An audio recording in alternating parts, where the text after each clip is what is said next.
RTL televizor. Eski versiya. YouTube ishlamay qolgan.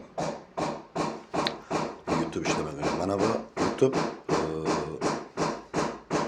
o'zini YouTube'i, standartni YouTube'i mana hozir kiramiz. Ketdi. Xo'sh.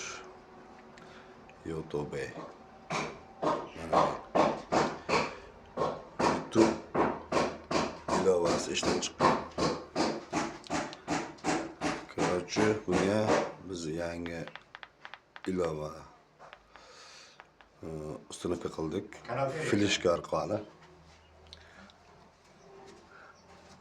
ustunovka qildik. Mana bunga kirib ko'ramiz endi. Mana Smart YouTube. Bunga fleshkadan yozib ustunovka qildik. Mana endi buni ko'ramiz.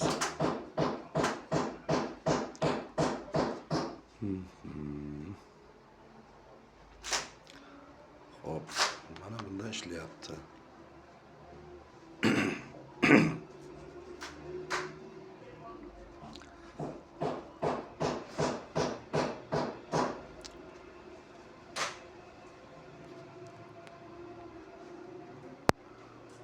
Salgina zagoska qilish qiyinroq bo'lar ekan, lekin buning sababi menimcha internetda sekinligi bo'lsa kerak. Mana bunda ishlayapti mana.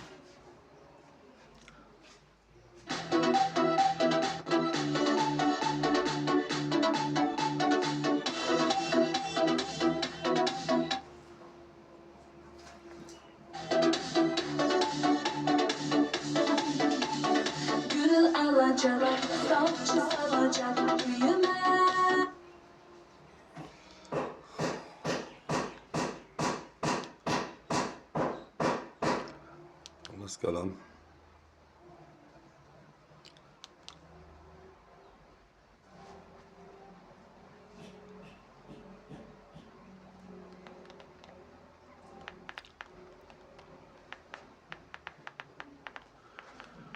Smart YouTube'u ustunovka qilish kerak.